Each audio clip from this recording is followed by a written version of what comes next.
Oi, pessoal, tudo bem? Tudo tranquilo aí com vocês? Esse vídeo especificamente é uma revisão, tá, de alguns conceitos que nós temos visto, e de alguns conceitos que nós ainda veremos.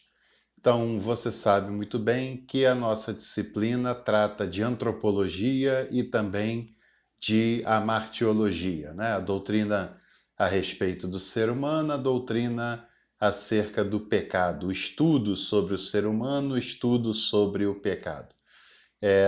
Sempre perigoso falarmos de doutrina, né? De dogma nesse sentido, por definição, porque doutrina e dogma, isso é bastante relativo, na verdade. Depende da corrente teológica que está falando, né? As doutrinas não são absolutas, os dogmas também não. Os dogmas e as doutrinas são absolutas para aquela corrente teológica que está falando sobre esse assunto, né? O que é definitivo para uma denominação, para uma corrente, pode não ser para outra corrente, para outra denominação, e não há uma fórmula 100% correta, não há uma fórmula exata que seja capaz de definir um dogma sem quaisquer contradições, né? Então, as definições são feitas pelas denominações, pelas correntes históricas, teológicas, e são feitas também muito de acordo com o que aquela corrente em específico crê e defende enquanto verdade. Mas, por outro lado, é importante que a gente pense nessas áreas da teologia sistemática, que são estudos sobre determinados assuntos e sobre assuntos da mais alta relevância para a teologia cristã de um modo em geral. Então, a teologia sistemática é uma das áreas, uma das três áreas principais da teologia. É a principal área da teologia, a mais antiga, o método mais tradicionalmente usado para se fazer e pensar teologia. E essa área se organiza, se divide em várias outras sub-áreas, áreas importantes, áreas que tratam de assuntos muito significativos do pensamento cristão, como Deus Pai, como Jesus Cristo, como Espírito Santo, como o ser humano, o pecado, a salvação e assim por diante. E na primeira parte dessa nossa disciplina, nós falávamos sobre o ser humano, sobre a constituição do ser humano, sobre a sua estrutura, não é? Falávamos sobre as opiniões acerca do ser humano, dicotomia, tricotomia, a compreensão da integralidade desse ser humano. Falávamos sobre a imagem de Deus no ser humano e sobre o relato bíblico sobre a criação desse ser humano, não é? Então, sem dúvida nenhuma, falar sobre o ser humano é um assunto muitíssimo importante, é um assunto que é dos mais importantes da teologia e do pensamento cristão, e, sobretudo, falarmos do ser humano, uma vez que o próprio Deus se fez ser humano e que o ser humano é criado pelo próprio Deus, né? Então, essas duas afirmativas tornam esse assunto extremamente significativo, extremamente importante, e isso já é resposta o suficiente para as nossas indagações acerca desse tema. Mas eu também queria aproveitar esse pequeno vídeo introdutório para pontuar algumas coisas com vocês. Você vai perceber que em toda semana, pelo menos um dos 2 ou 3 vídeos que nós postamos, eles são repetidos, né? Porque, na verdade, o primeiro vídeo de uma semana é exatamente o último vídeo da semana anterior. Isso é proposital, né? Isso foi feito desta forma, pensada dessa forma, de fato, para que esse vídeo possa servir como uma espécie de revisão do conteúdo visto da aula passada.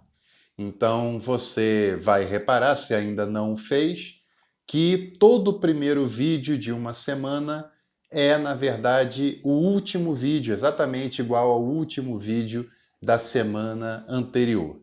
Porém, os vídeos semanais não se resumem apenas ao vídeo repetido, né? Que é a última parte do vídeo anterior, da semana anterior. Mas além desse, que é o primeiro vídeo que vai na semana, que é uma espécie de revisão, vai mais um ou dois vídeos novos, né? Ou seja, é um pedacinho, na verdade a nossa aula é a coletânea de 2 ou 3 vídeos, no qual o primeiro desses vídeos é uma revisão da semana anterior e os demais vídeos são o conteúdo novo daquela semana. Esse conteúdo pode ser uma aula como nós estamos fazendo aqui agora, uma gravação proposital com esse propósito, ou pode ser o vídeo de uma palestra, ou pode ser o vídeo de alguma live, ou pode ser um vídeo com uma entrevista, ou de alguma maneira um vídeo que tenha a ver com o assunto da nossa disciplina, tá certo? Frequentemente, na maioria das vezes, eu uso o vídeo assim, como uma aula. Esses vídeos são postados no meu canal, que ao assistir essa aula você está dentro do meu canal no YouTube. E, aliás, já fica inclusive o convite para você se inscrever nesse meu canal, porque, na verdade, nesse canal não tem só as aulas, mas tem uma série de outros vídeos, de outras aulas, de palestras, lives, etc., que certamente vão acrescentar na sua formação e na sua pesquisa teológica. Inscreva-se lá no canal e você fica sabendo toda hora que tiver alguma coisa nova dentro ou fora da nossa disciplina, tudo bem? Também é importante a gente dizer que em semanas que tem feriados, emendas de feriados, ou que tem alguma programação específica, como na semana passada foi o simpósio teológico, nessa semana é como se a gente não tivesse aula e não tem postagem de vídeos, como aconteceu na semana passada por causa do simpósio, como vai acontecer no dia 20, que será feriado da consciência negra. Então é importante a gente falar sobre isso, como também é importante dizer que o material didático que você deve ter e ler é você quem deve adquiri-lo, é você quem deve correr atrás desse material, não é? A gente dá algumas indicações, tem lá no nosso plano de ensino as referências bibliográficas para a disciplina, tanto as básicas como as complementares, e você tem a liberdade de adquirir um, dois ou todos aqueles títulos que ali estão sugeridos. Né? Eu tenho sugerido para a Teologia Sistemática 2 livros que vão atender você na maior parte das disciplinas relacionadas à sistemática, que é o Manual de Dogmática, volume 1 e 2, da editora Vozes, que é um material muito completo, muito atualizado, muito bem estruturado e escrito, e que com toda certeza você vai utilizá-lo, lê-lo durante toda a sua formação e durante toda a sua vida, na verdade, né? E você pode adquirir conforme a sua possibilidade, né?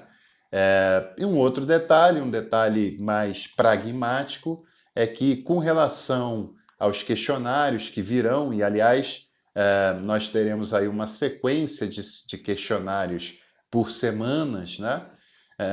E também vai ter a nossa prova de AV2 e assistindo os nossos vídeos e prestando atenção no conteúdo trazido aqui nos vídeos, você tem total condição de fazer os questionários e também de fazer a AV2, ainda que a gente vá indicar textos para você ler como base, como reforço desse conteúdo. Mas tudo que eu cobrar nos questionários e nas avaliações, eu certamente terei falado aqui nas nossas videoaulas, tá bom? Também esse é um outro detalhe importante, como também um detalhe importante ser para você que na semana anterior ao simpósio, né, que não houve postagem de vídeos. Na semana anterior, eu postei 2 vídeos de um assunto que aparentemente não tem a ver diretamente com a nossa disciplina, mas que tem muito a ver com a nossa disciplina, que foram 2 vídeos sobre soteriologia, sobre salvação. E também foi de propósito aquela postagem, não é? Porque, na verdade, a soteriologia, de certa maneira, caminha junto com a amartiologia e, sobretudo, com a antropologia. A salvação ela é para toda a criação de Deus, da qual o ser humano faz parte, da qual o ser humano é a sua imagem e a sua semelhança. E é claro que o texto bíblico, em grande parte da sua extensão, fala sobre a necessidade de salvação do ser humano, fala sobre o propósito divino para salvar esse ser humano, e muitas vezes nos é apresentado ao longo da história, ao longo dos estudos teológicos, daquilo que a gente ouve nas igrejas, que o pecado é como se fosse um oponente desse processo de salvação. Então, achei que era prudente nós começarmos essa reflexão pensando um pouco sobre a salvação, sobre a soteriologia, para, na sequência, podermos falar um pouco sobre a martiologia, sobre pecado. Nós vivemos num país que tem, no ambiente religioso, de uma maneira em geral, um cunho muito conservador, e um cunho muito conservador que dialoga de modo muito próximo com o moralismo, né, que é muito presente nos ambientes religiosos brasileiros contemporâneos, tanto evangélicos quanto católicos. E nesses ambientes muito conservadores e moralistas, se entende, na maioria das vezes, o pecado como sendo um oponente à salvação providenciada por Deus. Como se uma pessoa fosse inserida na salvação ou excluída da salvação pelos pecados que ela faz ou deixa de fazer. Se ela faz, ela é tirada da salvação. Se ela não faz, ela é incluída na salvação, como se o processo de salvação fosse um processo meritocrático, que dependesse do próprio crente, da própria pessoa. Se ele pecou, ele está fora. Se ele não pecou, ele está dentro, né? E é claro que quando se pensa dessa maneira, nós temos algumas deformidades por trás desse pensamento. Nós temos uma deformidade no que se entende sobre pecado à luz da Bíblia e da teologia. Nós temos uma deformidade gravíssima sobre o que se entende de soteriologia, de salvação pela graça, de salvação pelas obras. Ou seja, quando se pensa dessa maneira que eu exemplifiquei e que voltarei a falar com mais detalhes, nós deturpamos com muita problemática a questão da salvação, a questão da graça, e também é claro que entender as coisas dessa maneira é também uma compreensão deformada sobre Deus, sobre Jesus, sobre a vida eterna e sobre o próprio ser humano, não é? Então, é necessário a gente ter aquela imagem inicial, pensando sobre aquela ideia de salvação, para que agora a gente possa avançar um pouco mais falando sobre o pecado especificamente. É sempre bom que você tenha na sua mente, e imagino que uma disciplina que é feita em vídeos, né, é mais fácil para que façamos essa consulta, né? Você pode, através do meu próprio canal, consultar os vídeos sobre antropologia, sobre o ser humano, sobre o que significa para o ser humano ser a imagem e semelhança de Deus, não é? Isso é um fator de um destaque muito importante, porque significa que o ser humano é um ser criado como todos os outros, porém é um ser que tem um diferencial em relação aos demais, porque é o único momento do relato criador de Gênesis capítulo 1 e 2 em que há a fala de Deus falando que era bom, né? Era muito bom, na verdade, e falando que ele era a sua imagem, ele, o ser humano, né? A sua imagem e semelhança. Também é muito importante a gente pensar que o ser humano é criado macho e fêmea e que não há nenhum tipo de relação hierárquica entre o homem e a mulher, como também não há nenhuma relação de superioridade ou inferioridade essencial entre o homem e a mulher. Os dois fazem parte de uma única realidade, que é a realidade humana, que é distinguida biologicamente no gênero masculino e no gênero feminino, tendo em vista a necessidade da procriação, assim como acontece com todos os outros animais, com todos os outros seres criados por Deus e que são seres sexuados, né? Toda espécie de animais sexuados tem o macho, tem a fêmea, um não é melhor do que o outro, né? Um não é superior ao outro, mas os dois têm essa diferença biológica para que haja a possibilidade da procriação da espécie. Então, esse é um elemento muito importante. Como também falávamos sobre a salvação, e é claro que a gente lê, que a gente afirma, que a gente fala, que a gente prega, e que não é nenhum escândalo para ninguém dizer que a salvação é obra exclusiva de Jesus, e que a salvação é obra exclusiva da graça de Deus sobre a vida de cada um de nós e que nós recebemos essa salvação tão somente pela fé, né? Conforme o texto bíblico já aponta que isso não vem de nós, é dom de Deus, não é pelas obras para que ninguém se glorie. Então, nada disso do que eu estou falando representa escândalos para alguém. Todo mundo sabe, bate no peito com orgulho para dizer que a salvação é graça, o ser humano recebe pela fé e se lembram com muita propriedade dos princípios da reforma, né? De que a salvação ela não é meritocrática, etc, etc, etc. Porém, é claro que essas afirmações, elas, embora não sejam escandalizadoras no primeiro momento, embora sejam até óbvias no primeiro momento, mas elas não são frequentemente levadas a sério.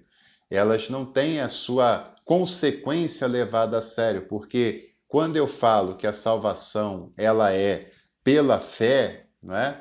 Significa que a única coisa que Deus espera do ser humano enquanto resposta é uma resposta de fé. Não é uma resposta moral, não é uma resposta intelectual, não é uma resposta meritocrática, é uma resposta de fé tão somente. Falar essas coisas significa dizer que se a salvação é pela graça, ela é pela graça mesmo. Ou seja, eu e qualquer outra pessoa não fizemos nada para merecer essa salvação, porque se fizesse não seria mais graça, seria mérito, não é? E a Bíblia cansa em falar que nós, seres humanos, não temos mérito diante de Deus, que nós somos alcançados pela sua graça, pela sua bondade, pelo seu favor imerecido, e dizer que nós somos salvos pelo favor imerecido de Deus significa dizer que tanto eu, você que está na igreja, que tenha cargo, que não tenha, que pregue, que ensine, que cante, que faça algo, que não faça, mas que tem 1 ano, 10 anos, 20 anos de igreja, nenhum de nós merecemos a salvação, assim como aquela pessoa que não está nem aí para a igreja, aquela pessoa que está fazendo coisas consideradas erradas, aquela pessoa que não quer nem saber de igreja, de Bíblia ou etc., ela é tão imerecedora da salvação quanto eu e quanto você. Ela é tão indigna da salvação, tão indigna de se assentar à mesa da ceia, quanto eu e você, não é? O problema é que nós falamos que todos estão, todos pecaram. O problema é que nós falamos que todos somos pecadores e pecadoras, que ninguém é merecedor. Porém, na prática, nós acabamos por achar que uns são mais merecedores do que outros. que uns são mais indignos do que outros, mas não é verdade.